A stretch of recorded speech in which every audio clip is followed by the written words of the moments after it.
Hi there, welcome everyone. It's our pleasure to have you joining us for another informative weekend edition of Jamaica Magazine. I'm your host, Adrian Atkinson. We'll be sharing stories from the western end of the island, advice for preventing cervical cancer, and highlights of a dialogue with Prime Minister Andrew Holness and the President of the Republic of Rwanda. Stick around for those and more. It begins with this important message. Jamaicans consume on average 9 to 12 grams of sodium or salt per day, twice the World Health Organization recommended amount of less than 5 grams or 1 teaspoon of salt, and more ideally, less than 2 grams of sodium per adult per day from all food sources. This excess salt in the diet causes high blood pressure, kidney and bone damage, gastric cancer, obesity, and worsening of asthma. Reduce the amount of salt you consume to no more than 3 to 5 grams or half to 1 teaspoon per day for adults and less than 2 grams for children under 11 years of age. Let's shake the salt habit and live healthy.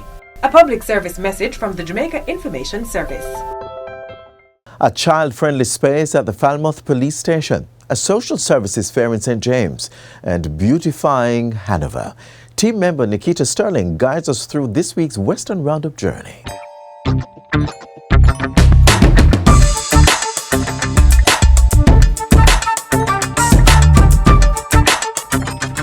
Today on Western Roundup, we look at Jamaica's first child-friendly space created at the Falmouth Police Station. And then we head to St. James, where we speak with residents who are praising the recently held Ministry of National Security's Social Services Fair. And finally, we show off some spaces in Hanover that were recently rehabilitated under the Paint the Town, Paint the City initiative. Stick around, it promises to be good. Children and youth who fall prey to human trafficking now have a child-friendly space designed to help them feel safe while interacting with professionals. The space, which is the first of its kind in Jamaica, is housed at the Falmouth Police Station and will serve as a first stop for children to be examined, interviewed, and referred for appropriate care and other services. The facility was jointly established by the Ministry of National Security and the United States Embassy under the U.S.-Jamaica Child Protection Compact (CPC) partnership. It boasts a child-friendly office area, medical examination facilities, and an interview room. The opening of Jamaica's first child-friendly space, and I hope that there'll be many more, is a testament to our two governments' continued dedication to combat child trafficking. The space itself is a culmination of 2 years of work by a whole bunch of people and stakeholders under the U.S.-Jamaica CPC partnership. The U.S.-Jamaica Child Protection Compact CPC partnership is a multi-year plan jointly developed by the government of Jamaica and the U.S. It represents an investment of nearly $6.7 million to help fight child trafficking in Jamaica. Back in St. James, residents from Albion, Norwood, and neighboring communities are praising the Ministry of National Security for the recent staging of a social services fair in the parish. I wanted to come and help my mommy to look about my brother's documentation, their passport, and birth certificate. I went to the PICA and RDD tent. I went to the JCF, the Heart NTA, and the one on drug abuse. It was very helpful because I could learn more about drug abuse to give more information to my brothers, and for the documentation for my brothers, we could understand what we needed to do in order to get it done. Stakeholders such as the National Council on Drug Abuse were also on hand offering guidance to parents and were happy for the opportunity to meet the people in the community. We are happy to be here as a functional partner and to provide services to the community members. We are particularly interested in having conversation with our adults, with our parents, and to really engage them and in terms of how their youngsters are growing up, the decisions that they are making, and in terms of how they are making their life decisions. The police too also seized the opportunity to engage residents in a more relaxed way. A fair like this is very important because it takes us to our clients, it takes us to the community, it takes us to individuals on their downtime. Private sector entities were also on site recruiting individuals to fill available positions. The event was spearheaded by the Ministries of National Security and Education and Youth in partnership with the Ministry of Labour and Social Security, the Ministry of Health and Wellness, Heart NSDA Trust, Peace Management Initiative, the National Parenting Support Commission, Passport Immigration and Citizenship Agency PICA, Registrars General's Department RGD, and the Social Development Commission, among other agencies. Finally, in Lucy, Hanover, the town has been refreshed to provide a more aesthetically pleasing environment for locals and visitors. The improvement was done under the Paint the City, Paint the Town project, which was officially launched in the parish capital on April 8. The works, which include sprucing up green and recreational spaces, painting murals to depict parish icons and landmarks, painting of the town's seawall, and erecting a new sign at the Hanover Municipal Corporation building will be continued over time. We will continue the work to improve and to uplift rural communities right across the country. And it is not the amount that we spend, it is what we get in return. To take some pride in what is being put down in the town. It belongs to you. Residents are being encouraged to come on board with the project, as it will not only serve to beautify the town, but will also generate employment for individuals. Repairs and rehabilitation works were also carried out at the Hanover Transportation Center, the Cleveland Stanhope Market, and the town of Hopewell. The Paint the City, Paint the Town is a national beautification initiative to be executed over a 3-year period.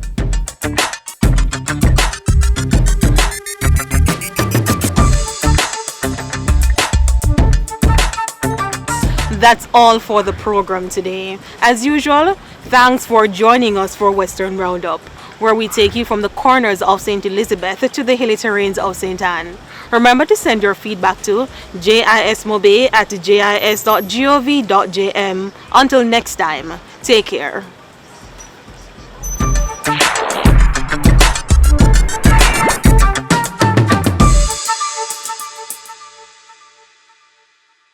What a way you're full of our roots and culture. That was in Jamaica 60. Jamaica 60? What a piece of news, Miss Matty. I feel like my heart going bust up. Just in, the island of Jamaica is on the verge of celebrating its 60th year of independence. A whole way of celebrating it.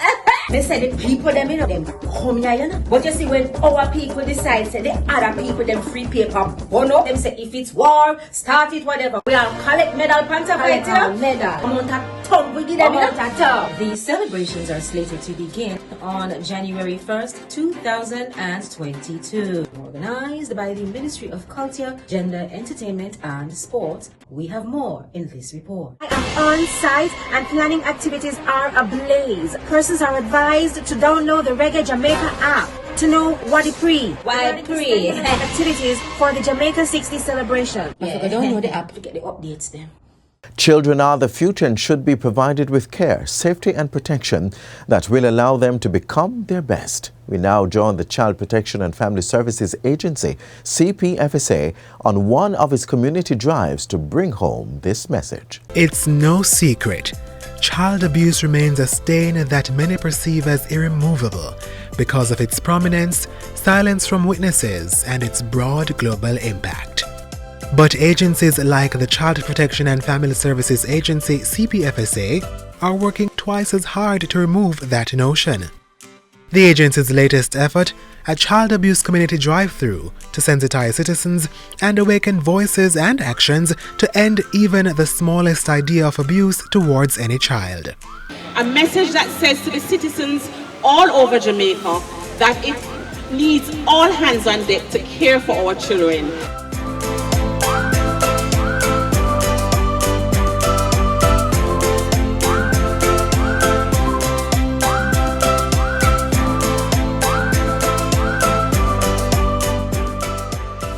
The Child Protection and Family Services Agency has a mandate for children who are deemed to be in need of care and protection. These are children who have been abused, abandoned, neglected, or otherwise at risk. And we do interventions based on the several programs that we have. Through its Child Abuse Community Drive-Through, the CPFSA has engaged members of several communities in St. Anne. The message was delivered through public speaking, flyer distribution, and other engaging activities. If you feel like a child is being hurt, you have to report. We don't want you to get the facts. We don't want you to investigate. We don't want you to come with evidence. We want you to tell us so that we can roll out and do what we have to do. And so that's why we're trying to say to the persons in St. Anne today, you have to report. The engagement is garnering partnerships with power movers of our nation. The initiative has been welcomed and joined by members of the Center for the Investigation of Sexual Offences and Child Abuse, CISOCA, the Jamaica Constabulary Force, JCF, and the Ministry of Justice, among others. Our service partners are on board. They have come out to support us, and that is the message we want to send. So we have persons from the police, the CISOCA department, persons from restorative justice, from the child guidance clinic, from the probations department, from the hospital. And so it is saying to the wider society, look at how we as service partners have to collaborate, because caring for a child has so many dimensions. Every year we partner with the CPFSA on different initiatives, whether it is parenting program or directly having to do with children. It's things like these that our department, Community Safety and Security, is very interested in partnering with.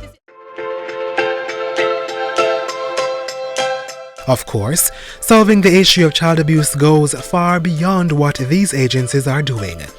Accountability continues to rest on the shoulders of a much larger Jamaica.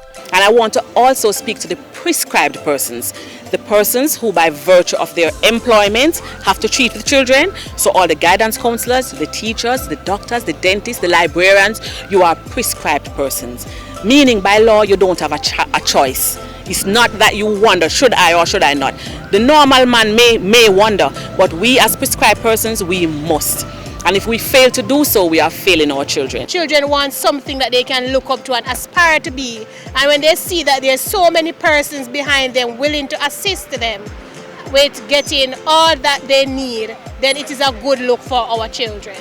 And I just want to encourage you parents to know where your children are at all times. It doesn't matter if you're going to leave them with a friend or anybody, just know where they are. Keep checking on them. Build a communication, break that gap so that you're able to reach them whenever they are having a situation. And even if you're not a parent, guidance counselor, a teacher or doctor, there's still a part for you to play in ending the plague of child abuse in our country. Volunteer at a child abuse prevention program. The CPFSA's initiative is a great start. Understand what child abuse is and know the signs. Unexplained injuries are not the only signs of abuse. Look out for signs of depression, fear of adults, or even inappropriate sexual behaviors. Teach children their rights. Help them to understand that they have the right to be safe.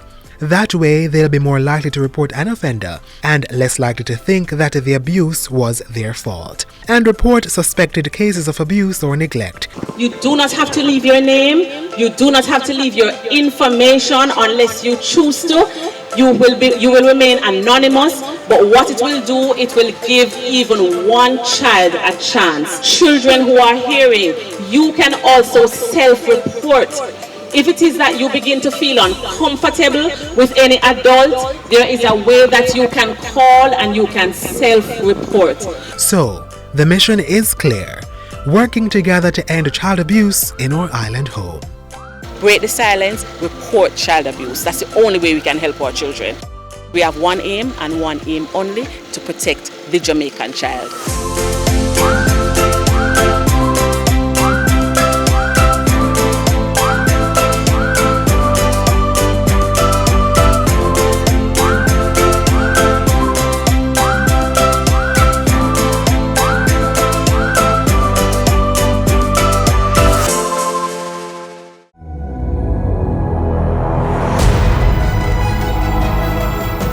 To encourage all Jamaicans to be a part of the My Tree Legacy promotion. Planting trees is important and critical to our survival. It builds resilience. It provides us with air, water, and food. Go out today, plant a tree, renew your environment. Register your alma mater for the Forestry Department's My Tree Legacy Promotion and be a part of the preservation of Jamaica land we love. Let us highlight your contribution to the My Tree Legacy Promotion by submitting videos or pictures of you leaving your mark. Every tree counts. Plant a tree today and keep climate change away.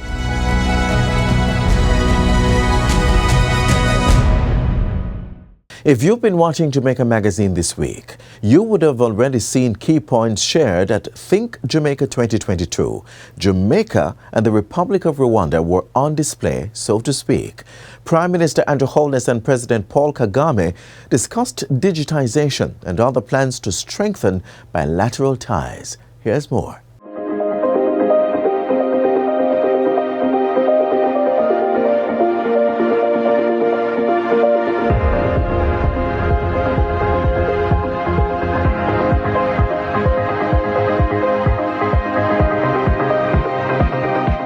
Rwanda has been a leader in Africa in relation to digitization and innovation, and you've really used that to transform your economy. Could you share with us probably the 3 critical factors that drove that digitization process in Rwanda? Thank you. The first was the understanding and realization of the need itself. And for example, Rwanda is a landlocked country, and that means a lot, and it creates a lot of challenges, and we had to think of how do we break out of this landlockedness which affects us. So connectivity was one important thing on the agenda, that we need to be connected. We need to connect with each other. We need to connect with the rest of the world. And then this connectivity itself delivers, as we said earlier, efficiency, whether it is in agriculture, it's in health, it's education, it's name it. That is one comparing factor why we had to look at that. But now thinking about that and the need, and then, so you have to think about the drivers. There are things that connectivity is based on. One is the infrastructure. Also then the skills, if you have to apply it to different sectors for that to be more productive. So infrastructure, skills, combined with the urgent need for us to connect. And in fact, that very wide sector constitutes business in itself.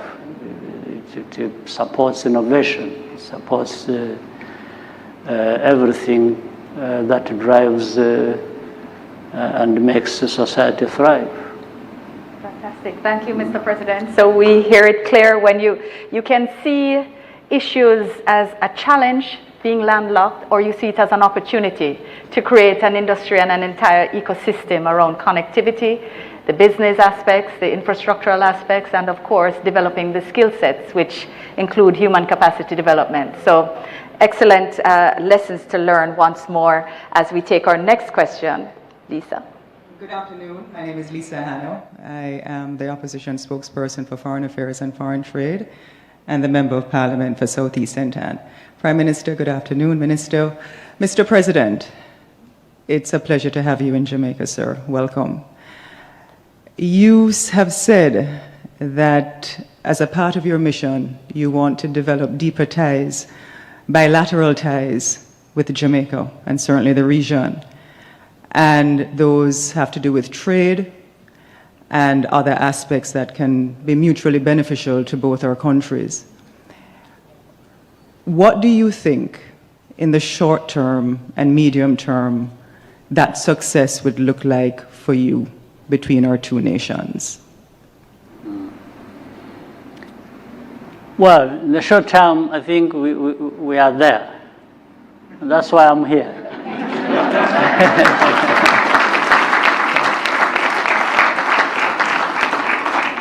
I think we've started the journey. So we just need to discuss, immediately touch those key points that can deliver some quick wins for Jamaica and Rwanda working together, and they are there. And then medium term is because we have to work on certain things, but I think the more we get together, if the government officials from both sides meet and put a working program in place, say we can provide this, we can deliver this, and each side has what to work on.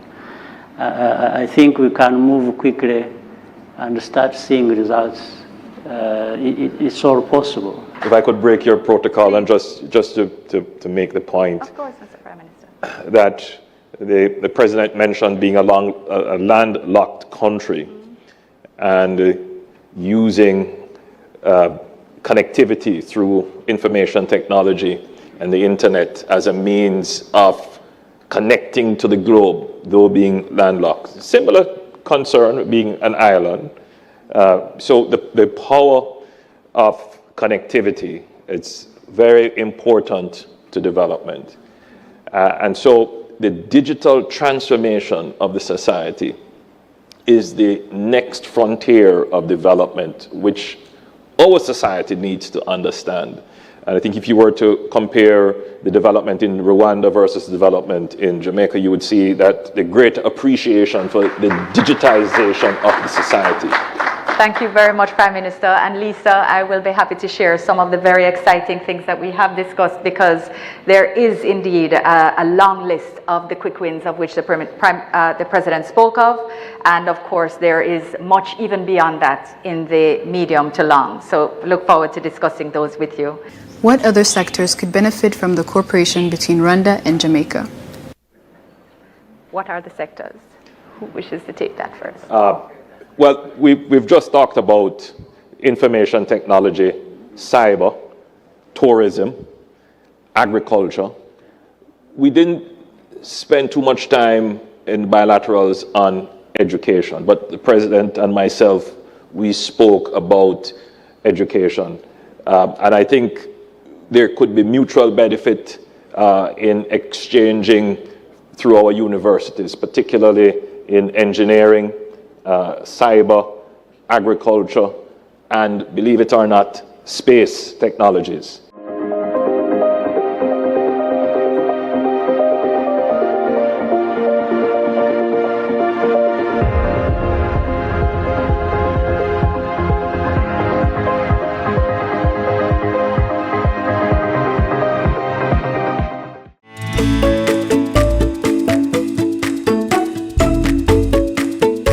Lowering the sodium content in children's diets today can help prevent heart disease later in their life, especially for those who are overweight. Shake the salt habit, shop smart and cook smart. Use less or no salt when cooking. Try using fresh herbs and seasonings to add more flavor. Limit the consumption of salty snacks. Take the time to carefully read the nutrition labels on food products to identify those high in salt and choose the healthier options. Remember, no more than 2 grams of salt per day from all food sources for children under 11 years of age. We are still observing Cervical Cancer Awareness Month, and we are also at the top of Vaccinations Week in the Americas. So this week's Healthwise segment looks at a program that brings these two things together for the protection of our women and girls. I want to see a Jamaica that is cervical cancer free. Cervical cancer is one of the leading causes of cancer in women in our nation, and I want this to stop. The HPV vaccine has been proven to be the most effective method to prevent cervical cancer. It is a safe vaccine, and it is best to give the vaccine to young girls before they've even been exposed to the HPV virus. So parents, I want to encourage you to let your daughters get the HPV vaccine. Let us protect our next generation against cervical cancer. Don't wait. Vaccinate against cervical cancer. A message from the Ministry of Health and Wellness. I love my children and I will do anything to protect them. So that's why, as a mom and as a doctor, I made sure that my daughter got the HPV vaccine to protect her from cervical cancer later in life when she becomes a woman. The HPV vaccine is very safe and effective. I was afraid of the injection at first, but I got it and it really wasn't that bad after all. If there was something you could do to protect your child, wouldn't you do it? Protect our next generation. Ensure that your daughter gets the HPV vaccine today. Don't wait. Vaccinate against cervical cancer. A message from the Ministry of Health and Wellness.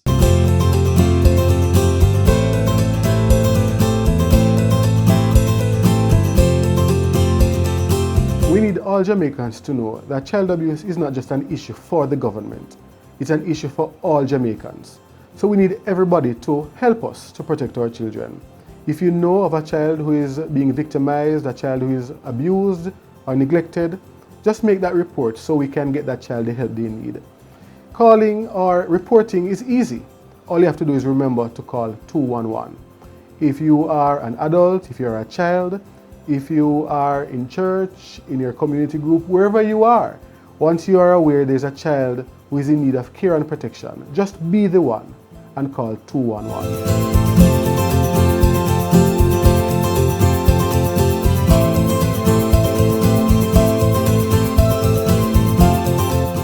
And that brings us to our final stop on today's journey through the pages of Jamaica Magazine.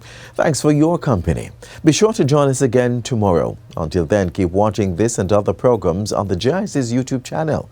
Visit our website, jis.gov.jm, and find us on all the major social media platforms and through our mobile app that's Android and iOS compatible. On behalf of the entire production team, I'm Adrian Atkinson, reminding you to protect yourself and others against COVID-19. Get vaccinated and maintain good hygiene practices. Until next time, do stay safe. This has been a production of the Jamaica Information Service, the voice of Jamaica.